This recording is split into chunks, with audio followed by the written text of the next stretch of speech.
जय हिंद दोस्तों, स्वागत है आप सभी का नए में स्टडी क्लासेज यूट्यूब चैनल में। आज हम आप लोगों को इस वीडियो में बताएंगे कि दहली ऊर्जा और सक्रियण ऊर्जा में क्या अंतर है, या दहली ऊर्जा किसे कहते हैं और सक्रियण ऊर्जा किसे कहते हैं। तो वीडियो स्टार्ट करने से पहले अगर आप हमारे चैनल पर नए हैं तो चैनल को सब्सक्राइब कीजिए और वीडियो को लाइक कीजिए तथा अपने दोस्तों को शेयर करना ना भूलें। तो हम सबसे पहले इस वीडियो में जानेंगे कि दहली ऊर्जा क्या है। दहली ऊर्जा अभिकारक जो है, अभिकारक की वह न्यूनतम ऊर्जा, अभिकारक की वह न्यूनतम ऊर्जा जो किसी अभिक्रिया में भाग लेने वाले अणुओं को प्रेरित करती है, उसे दहली ऊर्जा कहते हैं। चलो समझते हैं दहली ऊर्जा।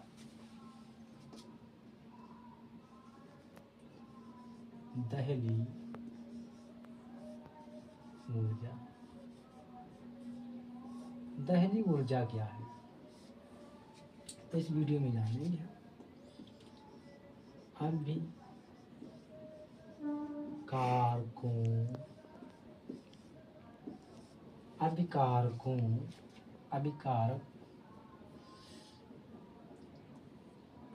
अभिकारक अणुओं की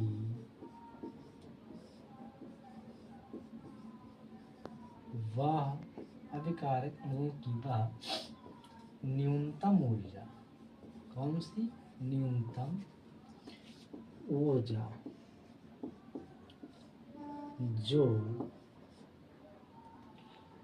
जो अभिक्रिया में भाग लेने वाले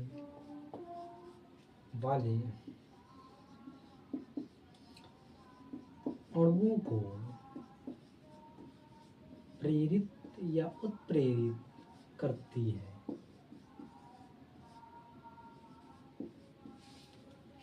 दहली ऊर्जा कहलाती है। दहली ऊर्जा कहलाती है, दहली ऊर्जा कहलाती है। अभिकारक अणुओं की वह न्यूनतम ऊर्जा जो किसी अभिक्रिया में भाग लेने वाले अणुओं को उत्प्रेरित करती है, दहली ऊर्जा कहलाती है। अच्छा समझो, जैसे दो व्यक्ति हैं, कौन से, मनोज और रमेश। मनोज और रमेश दो व्यक्ति हैं। ये दो जो व्यक्ति हैं बहुत अच्छे दोस्त हैं। इसमें अगर तीसरा व्यक्ति आ जाता है, सुरेश, ये अगर मनोज को थोड़ा समझा के बुझा के इसको उत्प्रेरित कर देता है, प्रेरित करता है कि तुम सुरेश से झगड़ा कर दो, तो जो सुरेश मनोज को जो समझाता है यानी प्रेरित करता है, जो ऊर्जा देता है, उसी को जो झगड़ा करेगा मनोज जो ऊर्जा लेकर, उसी ऊर्जा को कहते हैं दहली ऊर्जा। उसी ऊर्जा को कहते हैं दहली ऊर्जा। अब देखो,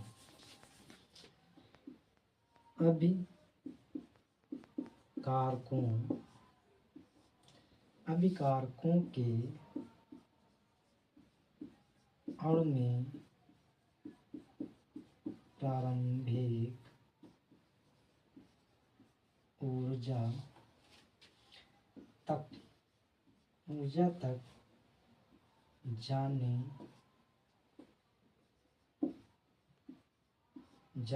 हेतु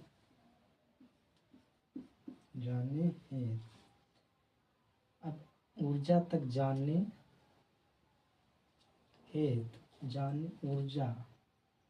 ऊर्जा तल है, ऊर्जा के तल को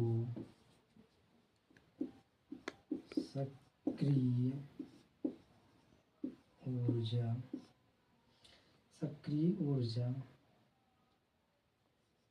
करके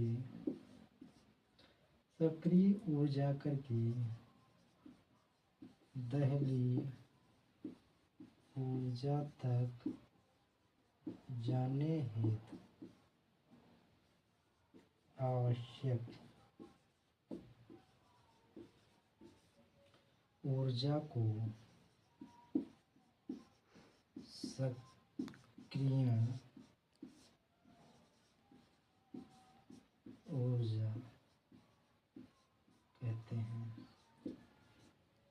अच्छा देखो, अभिकारक के अणुओं में प्रारंभिक ऊर्जा के तल को सक्रिय ऊर्जा करके, सक्रिय ऊर्जा मतलब तेज ऊर्जा करके ऊर्जा तक, दहली ऊर्जा तक जानने हेतु आवश्यक ऊर्जा को सक्रियण ऊर्जा कहते हैं। इसको हम एक ग्राफ की मदद से समझेंगे।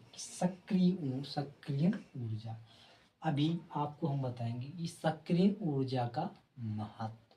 तो सबसे पहले उससे पहले हम जानते हैं कि जो सक्रियण ऊर्जा क्या है। इसको हम एक ग्राफ की मदद से समझते हैं। दहली ऊर्जा और सक्रिय ऊर्जा को हम ग्राफ की मदद से सीखते हैं। देखो इधर चलो हम बता देते हैं।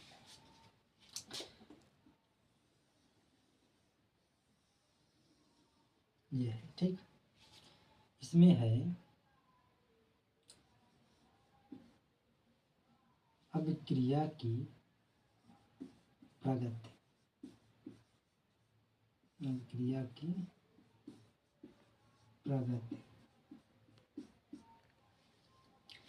यहाँ है ER मतलब अभिकारक, ठीक। यहाँ पर है ऊर्जा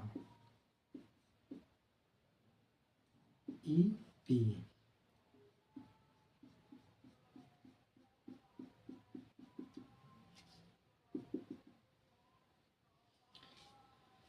ठीक।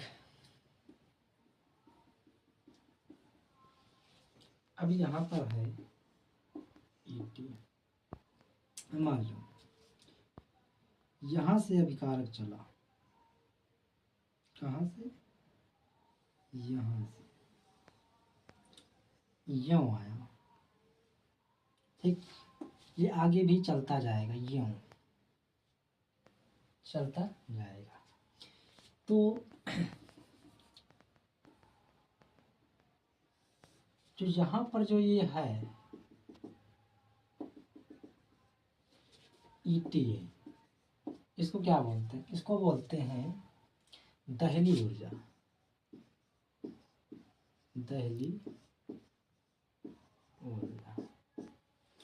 इसको बोलते हैं दहली ऊर्जा। अब परिभाषा तो यहाँ पर बन जाएगा उत्पाद। दहली यहाँ से जो चलेगी दहली ऊर्जा,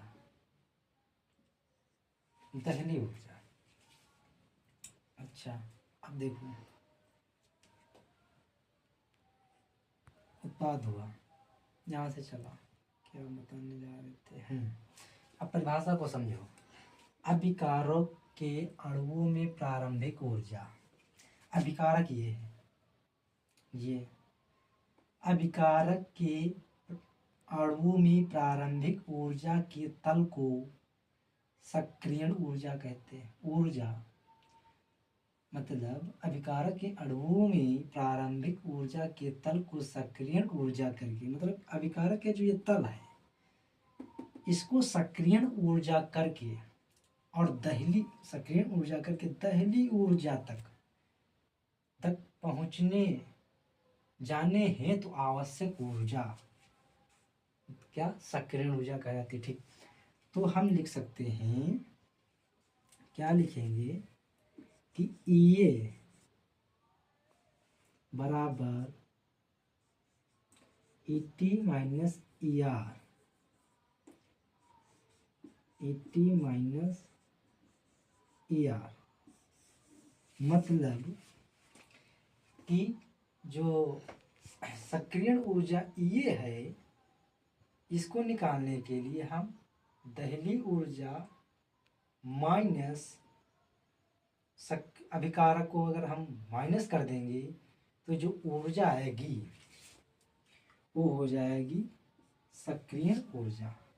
तो इसलिए हमें E बराबर ET माइनस ER ये हो जाएगा आपका।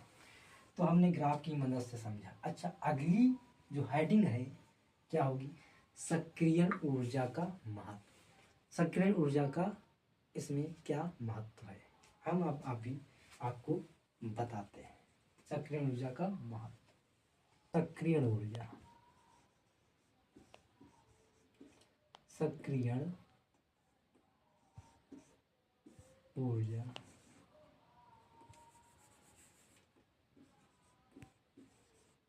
देखो, सक्रियण ऊर्जा में यदि सक्रियण ऊर्जा का मान घटेगा तो वेग का मान बढ़ेगा या वेग का मान बढ़ेगा। सक्रियण ऊर्जा वेग स्थिरांक के व्युत्क्रमानुपाती होता है। अब व्युत्क्रमानुपाती का मतलब ये होता है कि अगर एक चीज घट रही है तो दूसरी बढ़ेगी, दूसरी बढ़ रही है तो पहली घटेगी। और समानुपाती का मतलब होता है कि अगर एक घटेगी तो दूसरा भी घटेगा, दूसरा बढ़ेगा तो पहला भी घटेगा। जो एक बढ़ रहा है तो दूसरा भी बढ़ेगा, ये समानुपाती का होता है मतलब। और व्युत्क्रमानुपाती का होता है जो एक बढ़ेगा तो एक घटेगा, मतलब दोनों बराबर नहीं रह सकते हैं। तो होगा यदि किसी अभिक्रिया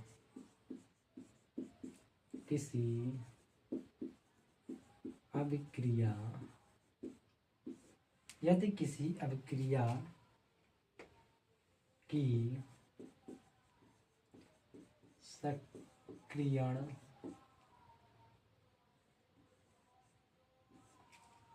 ऊर्जा कम है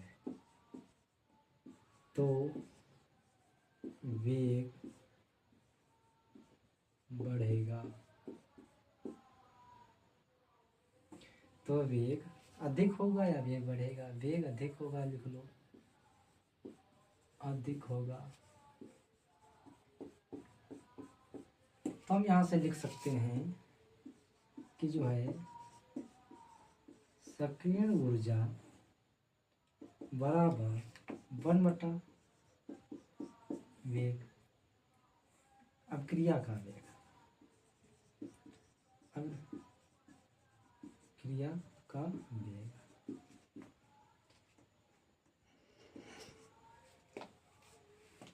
सक्रियण ऊर्जा, सक्रियण ऊर्जा व्युत्क्रमानुपाती 1/, या 1/, अब क्रिया का वेग।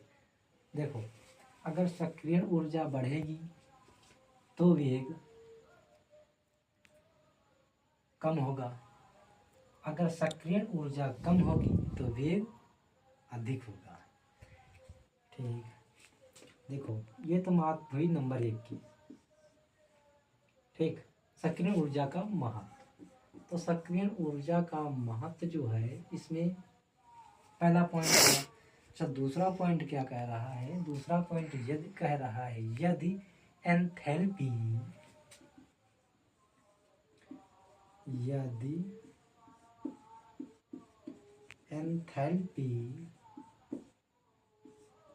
परिवर्तन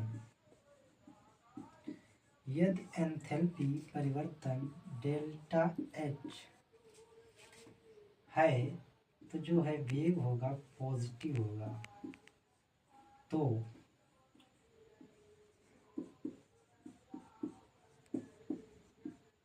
अभिक्रिया ऊष्माशोषी होगी।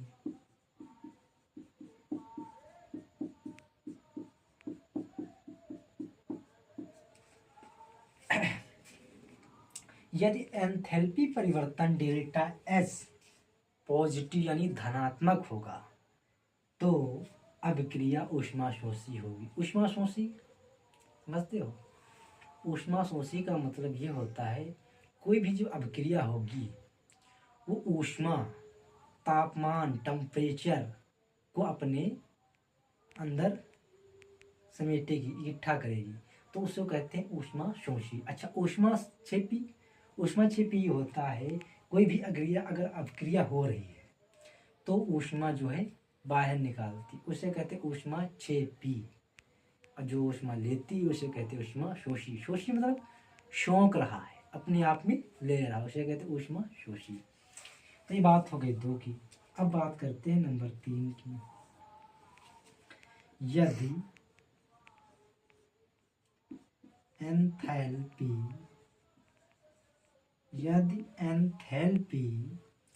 परिवर्तन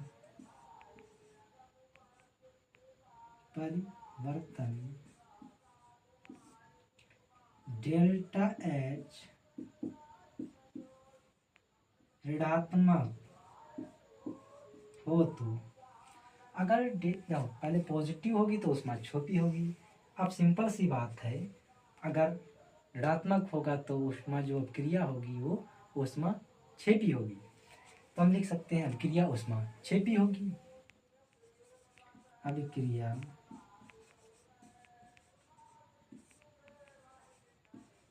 ऊष्माक्षेपी होगी, ऊष्माक्षेपी होगी। अच्छा, अब बात करें नंबर 4 की। नंबर 4 में क्या है वो हम देखते हैं।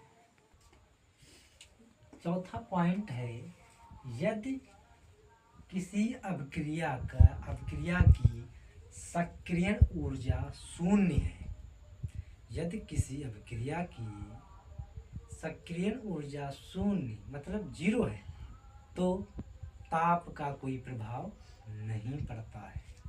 चौथा पॉइंट है यदि किसी अभिक्रिया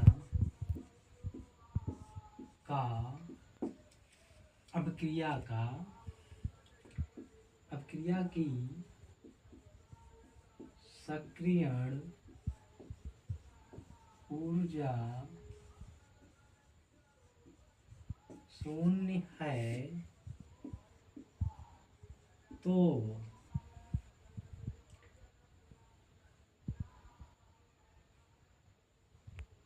अभिक्रिया पर ताप का कोई प्रभाव नहीं पड़ता है। चौथा पॉइंट है, यदि किसी अभिक्रिया की सक्रिय ऊर्जा शून्य है तो उसके वेग पर, तो उसके वेग यानी तो उसके यहाँ पर लिख लो, तो उसके वेग पर ताप का कोई प्रभाव नहीं पड़ता, क्योंकि सक्रिय ऊर्जा क्या थी? सक्रिय ऊर्जा जो थी,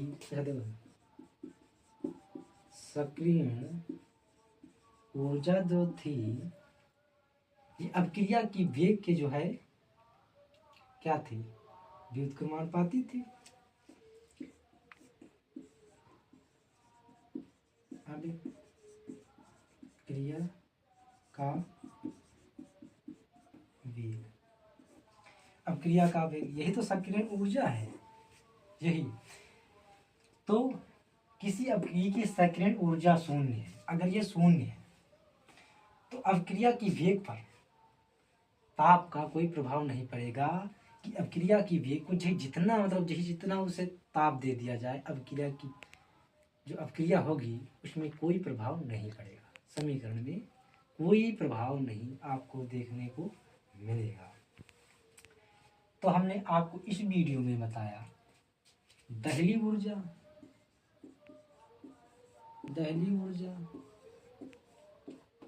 सक्रियण ऊर्जा तथा सक्रियण ऊर्जा का महत्व। आसान शब्दों में हमने बताया सक्रियण ऊर्जा का महत्व। इसमें याद करने की कोई ज़रूरत नहीं है, आपको बस एक को दूसरे से रिलेटेड याद करना है। दहली ऊर्जा, सक्रियण ऊर्जा तथा सक्रियण ऊर्जा का महत्व। तो अगर आप लोग हमारा चैनल का नाम है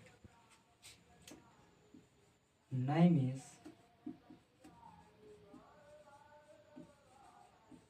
स्टडी क्लासेस।